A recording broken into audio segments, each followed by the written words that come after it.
Hello, good morning, afternoon, evening, late night, whenever it is you're up watching YouTube videos. My name is Thomas, and this is part of my series on reviewing books on Jordan Peterson's great book list.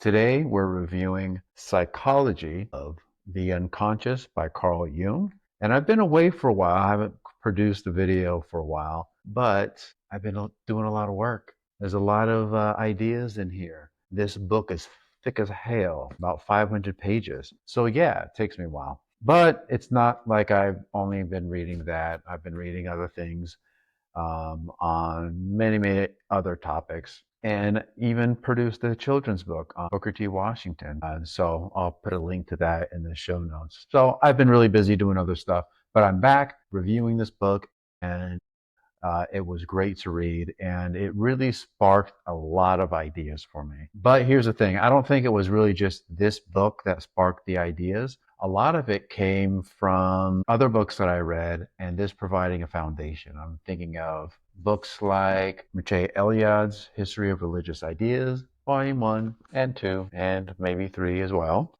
A whole lot of thickness. Books like The Mind in the Cave. This is really helpful in understanding the mind of people who preceded us. And then, of course, I read this first, which was The Origin and History of Consciousness, which I did a review of a while back. But a lot of the ideas in this book, as Eric Neumann was Carl Jung's student, came from the foundations in here. Now, understanding those foundations better through reading this book has really helped me to better understand the things that I already thought were true, but putting a foundation and better understanding underneath all that.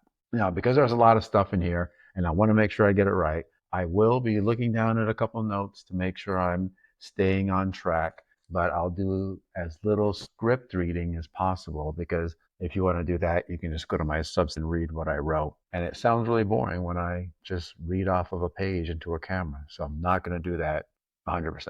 All right. So I do want to start out with the main ideas of the book. I've got 5 main themes. So the first one is the broadening of the concept of libido. Usually when we hear the word libido, we're thinking of sexual energy. What Jung does in Psychology of the Unconscious is broaden that term to mean any kind of psychic energy. That psychic energy can be any kind of drive, whether it is sexual libido or it's hunger, thirst, desire for meaning. Any kind of psychic energy is libido. The second thing is the discussion on the collective unconscious and archetypes. I'll get a little bit more into the collective unconscious later, but really it helped me understand that it's not some kind of supernatural new agey thing where I can fall asleep and dream and connect with other people's unconscious. It's more like everybody has the same brain, which produces the same visions, and or at least similar visions, and there's all a connection there, just like we all have similar anatomy. And this is where he really starts laying out the archetypes that are produced in those visions. Number 3, symbolism as a key to the unconscious. So what he's doing is something that I described with Eric Neumann in Origin and History of Consciousness, where if you think of them like archaeologists digging through the remnants of the unconscious, those visions, those dreams, all of those things are just like archaeologists collecting clay pots and tools that we created. Just that they're collecting the products of our minds and telling us things about our conscious and unconscious minds based on the things that they're producing. Number 4, differentiation from Freud. Part of that was also included in libido, to where it's not only sexual energy, but in this book he specifically talks about where he thinks that he differs from Freud, and a lot of it has to do with not only the differentiation of libido into any psychic energy, but also the exploration of the incest symbolism and understanding that it's not specifically sexual and has a lot to do more with the symbolism of separating the individual from the Great Mother, which we'll get into a little bit more later, and segues me into the 5th main point, the process of transformation and individuation. So he lays out that the ultimate goal of our psyche is individualism and understanding who we are in relation to the collective. The individual and the collective are different, and our psyche is geared towards understanding that difference, how we are different from the collective, but also that we come from the collective and all share some things together. So those are the 5 main points. And now we're going to go ahead and get into what my favorite part is, which is my ideas and what I thought about and why I have so many little things and folded pages and highlights in here because of all the great ideas that came to mind when I was reading this book. So let's go. Okay, so this first idea is something that I've kind of explored while going through our social circles. When I say our social circles, I'm talking about my wife and I. My wife is a therapist, and of course, that means she has a lot of therapist friends. We often visit their homes and their offices. And one thing I can't help doing whenever I'm confronted with a bookshelf is scan through the bookshelf and see what's up there. I'm always curious as to what people are reading because I think it's a window into their minds. It's my way of being empathetic. I want to know what's going on in their heads. And what I've noticed is a complete absence of books like this one, Psychology of the Unconscious, Origin and History of Unconscious. I almost never see anything that is old, much less from the greats of psychology. I don't see Freud. I don't see any Jung. And this, of course, isn't a scientific study. It's just my observation. But I couldn't help noticing that. And when I started looking at the, what do you call it, curriculum for a lot of the psychology curriculum.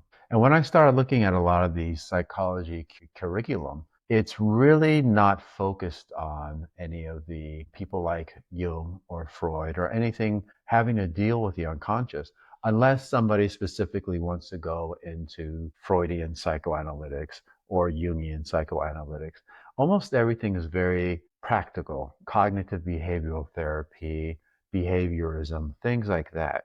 And I somewhat understand why, and also understand that we also want to make sure that we're using evidence-based medicine, which is very popular these days and is billable. So I get why that's happening, but I couldn't help to think about what happens when we start to go mostly towards the conscious mind and not focus on what's going on in the unconscious mind. Now, 90 to 95% are the estimates that I've seen that differentiate how much of our minds is operating in the unconscious versus the conscious space. So 90% of all of our processes are unconscious. Now, not all of those unconscious processes are thinking. Sometimes a lot of them are just reacting, heartbeat, digestion, things like that. But nevertheless, we have more things going on in our unconscious mind than we do in our conscious mind. So I kept thinking about what does that mean? Why are we going that direction? And what, if anything, are we missing when we set up our framework for understanding humanity, only focusing on the conscious mind? So I'm starting to think that there's a more profound shift than simply insurance billing and practicality, that the shift from the unconscious mind to the conscious mind and our emphasis on the conscious mind is also akin to the difference between is very much like separating church from state, secular versus the religious, because all of the things that our unconscious mind produce, the symbols, become myths, become religion. So when we live in a secular society that rejects the unconscious mind, it also rejects the products of the unconscious mind. And I'm not sure if it's rejecting the unconscious mind leads to a rejection of religion, or rejecting religion leads to a rejection of the unconscious mind. But I can't help but think that there's some kind of tie between those two things as we move more and more towards secular society. So if we think about what the unconscious mind produces, producing symbols, producing myths, and then we narratize that into religions, when we're rejecting things like religion and God, we're rejecting the products of the unconscious. All of those stories then start to shape up to me not to be stories of the creation of the earth per se, literally where rock came from and ice from the universe coalescing into a planet. The creation stories then start to frame themselves up to be better understood as the creation of human consciousness, where we're actually separating things from a big glob of just the waters and the chaos and starting to name things and understanding and being aware of those things. So the world of humanity starts to form itself and we become able to discuss it and have a language to describe it. And once you describe one thing, you say that is this, you inevitably differentiate it from everything else. So all those waters, like the creation story the Bible has, it's just chaos, and we're producing order from that chaos, or God is producing order from that chaos by naming all of those things and separating opposites, land from water, heavens from earth. All those things are getting separated, male versus female. And we first start to have the framework for which we understand humanity using the analogies that were in front of our faces that we're visually taking in. And very often today, I think people mistake that for a discussion on creating literal material things. But I think it's more so, if you accept Jung's ideas, that it's us creating a story about the emergence of consciousness and the story of humanity. So instead of the myths and religions trying to help us understand what's going on out there, it's helping us understand what's going on in here and telling us what that world is and where it came from. And that's why Jung in the book spends so much time with mythology, religions, and symbols, because that's where all of the ideas are coming from of the unconscious. So imagine somebody being an archaeologist. If they want to understand the people of Tanzania, or let's say even better, East Africa, where the cradle of civilization is, they're going to go there. They're going to dig around, do whatever archaeologists do. They're going to find the products that those people created, the bowls, the plates, the tools, the garments. They're going to look at their bodies and see what kind of life they live. All those things that they produced are going to tell us things about how they lived. It's the exact same thing that archaeologists are doing when Jung and then later his student Eric Neumann in The Origin and History of Consciousness are doing. What they're doing is saying, here's thousands of years of what our minds have produced with language, symbols, myths, religion, art, looking at all of those things and saying, our mind has been producing this. What does it mean that it produced this? And how do all of these things fit together?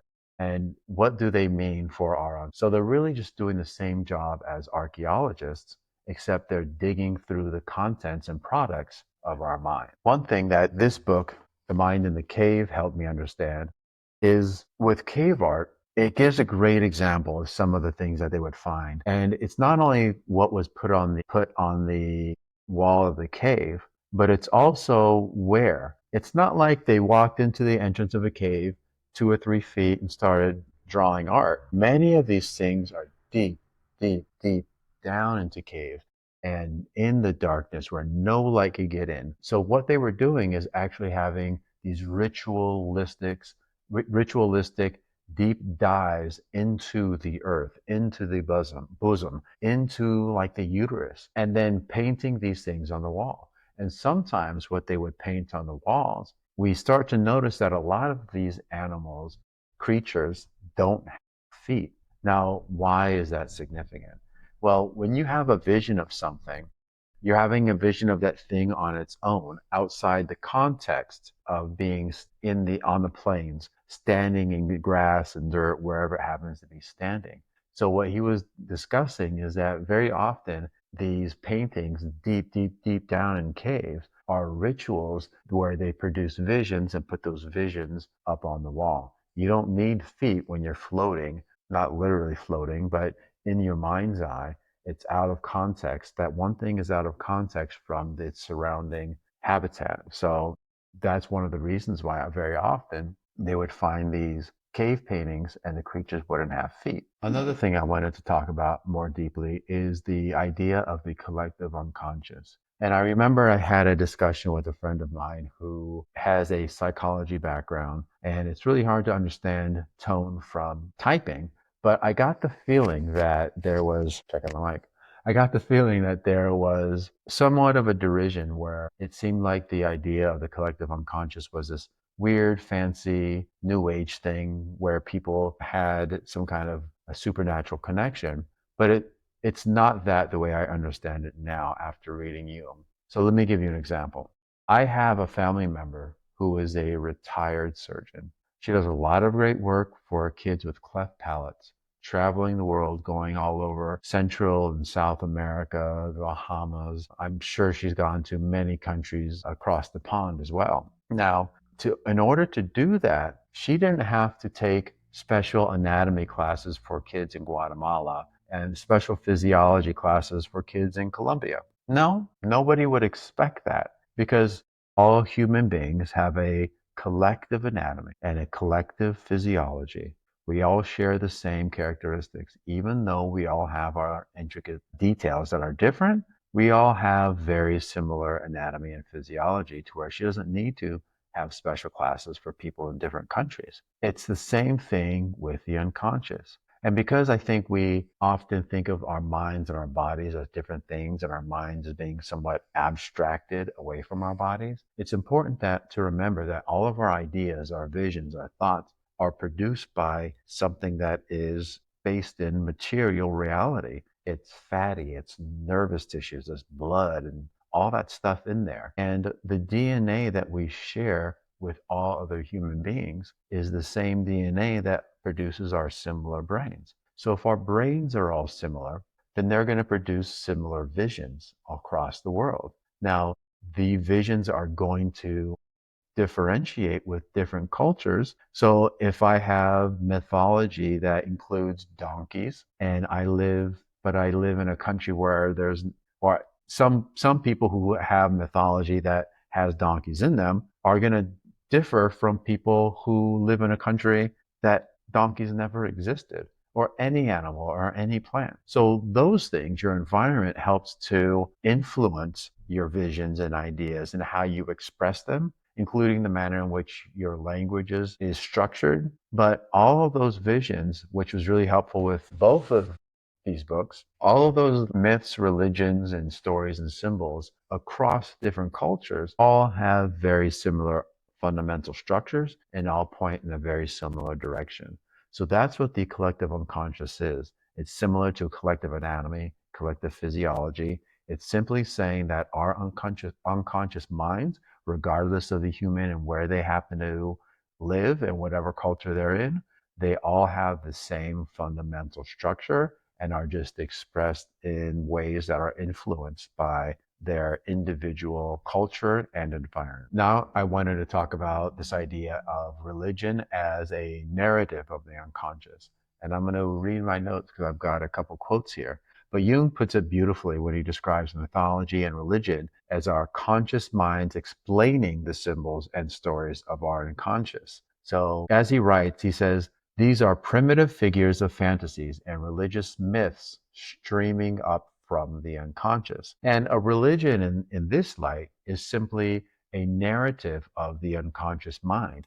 What are all those drives, those different types of libido, not just sexual libido, but any kind of psychic energy? And that psychic energy points us in a direction, and these myths and religion help us to narratize or create a story about the direction those things are pointing us. Again, another quote where Jung offers us a liberating perspective. He says, quote, I think belief should be replaced by understanding. Then we would keep the beauty of the symbol, but still remain free from the depressing results of submission to belief. This would be the psychoanalytic cure for belief and disbelief. So remember, the idea is that these symbols, myths, and religion are just our way of expressing the natural contents of the unconscious mind, taking that libido and psychic energy, understanding it, explaining it, and looking to understand what direction it points us, where we should go. So when I hear people say things like, people created religion in order to, etc., I can't help but think, it's somewhat silly, somewhat similar to saying people created fingers and toes in order to do this, that, and the other. No, no one would say that because we all know we didn't create fingers and toes. Fingers and toes develop. And I'm starting to really to see the contents of our unconscious mind the same way. We didn't create them. We didn't create religion. We're using religion as a tool to narrate the contents of our unconscious mind that we did not produce. We're just looking to explain them. So I'm starting to see religion and mythology very differently as something we have to understand and have to explain in order to know what it is that we should be pointing towards, because all of that psychic energy is expressing itself in that way. All right, so in what direction is it pointing us? Toward the end, toward the conclusion, Jung really gets into this, where he talks about the sacrifice and the ultimate orientation, which I think can be summed up by voluntary self-sacrifice for the betterment of other humans. So I'm going to read another quote. He says, quote, "The comparison of the Mithric and the Christian sacrifice plainly shows wherein lies the superiority of the Christian symbol. It is the frank admission that not only are the lower wishes to be sacrificed, but the whole personality. The Christian symbol demands complete devotion. It compels a veritable self-sacrifice to a higher purpose, while the sacrificial Mithricum, another religion, another myth, remaining fixed on a primitive symbolic stage, is contented with an animal sacrifice. The religious effect of these symbols must be considered as an orientation of the unconscious by means of imitation." Now, I like this quote a lot because it links several crucial things. It links the contents of the unconscious mind, its profound connection to religion, the universalism of sacrifice, and its mythological development, and the need for imitation by humanity. So not only is sacrifice something that is telling us what direction to point ourselves, but it's something that has developed across the millennia and expressed in symbols and religion, not necessarily to be looked at only as the cutting of a throat and praising of God, but it has some deep psychic meaning. And the ultimate version of that is what we saw in the Christian symbol with Christ, which is I'm going to sacrifice everything that I am in order to help all of humanity. And it has to be voluntary, voluntary self-sacrifice for the betterment of humanity is the orientation, which I think Jung is saying the Christian version of that narrative is pointing us towards. Whether you or I think that's the correct way to go, that's another discussion, but I think it's a pretty good start. But then you also want to say, well, what do you mean by sacrifice? Why did God tell Abraham to kill his own son? Why did Christ allow himself to be killed? Why is the Christian symbol of man in the most painful and humiliating way being murdered? Why did the Aztecs do it? So the purpose of sacrifice is to delay gratification. There's really no difference between what we call work and what we call sacrifice. Right now, you're sacrificing everything else you could be doing to watch this video. By doing that, you're pointing in a direction. What is it that I value with my time? Any choice we make is always a sacrifice because you're doing one thing instead of another. And when you're doing that thing instead of the others, what you're doing is raising that thing to a higher level on a value hierarchy. Now, here's the key. The greater the sacrifice, the greater the reward. So as we can see, not only in biblical literature and throughout all sacrifice, and why very often there's a human sacrifice is because the greater the sacrifice, the greater the reward. So as we go from animals and those type of rituals, and then we also see the Aztecs doing it to other human beings. The idea there is that we need to sacrifice what is best in order to get what is best. And there is no best other than human beings. So that's why there is such a thing as human sacrifice. But as we develop more and more, the new symbol is voluntary self-sacrifice, not literally necessarily with a human death, but sacrificing all of your personality, all of who you are so you can do better for other people. That's the development throughout the mythology and religion that you start to see Jung paint out as we're going through the process with the psychology of the unconscious. Another thing is individuation, which is really the hero's journey. So when we talk about the hero's journey, what it really is that sacrifice of yourself for the betterment of others. And in that process, that's how you become an individual. Now, I wanted to go through another quote, but this quote originally I read here in Origin and History of Consciousness, and the author opens up with this. And I think it's a good key to understand what the total purpose of the book is. This is from Goethe. Goethe. He whose vision cannot cover history's 3,000 years must in outer darkness hover, live within the day's frontier. So Jung himself states very similarly that up to present time, the psychoanalytic investigator has turned his interest chiefly to the analysis of the individual's psychologic problems. It seems to me, however, that in the present state of affairs, there is a more or less imperative demand for the psychoanalyst to broaden the analysis of the individual problems by a comparative study of historical material relating to them. For just as the psychoanalytic conceptions promote understanding of the historic psychologic creations, so reversely, historical materials can shed new light upon individual psychologic problems. So the first quote, what it does is it's a very simple way to say, instead of focusing only on one individual and one time period, we should focus on all of history to have a better understanding of the individual. Also, Jung points out that understanding the individual should also reflect on all of history. So in psychology of the unconscious, the way he explores the unconscious mind is by focusing on one of his clients. This is now Miss Miller. What he does is he goes through Miss Miller's fantasies and dreams, and he does analysis of them. As he's doing that analysis, he ties it into popular religion and mythology. And those two quotes really help me understand what he's doing there, because he's saying, yes, we need to look at the individual. And that's how we offer treatment for neuroticism, any kind of disorder that they may have. But you also have to look at the whole to understand the individual. And both of those things meld well together. So that's one of the reasons I like the idea of understanding the unconscious and still paying attention to Freud and Jung and all the things that they develop. Because if we get too focused only on the individual and their individual behaviors, I worry that the big picture and the direction in which they should aim, which we can find from the direction that all people tend to want to aim, will be lost. And it'll be harder to guide people in a direction that is commonly fulfilling. All right, so the last thing I'm going to talk about is the Oedipus complex.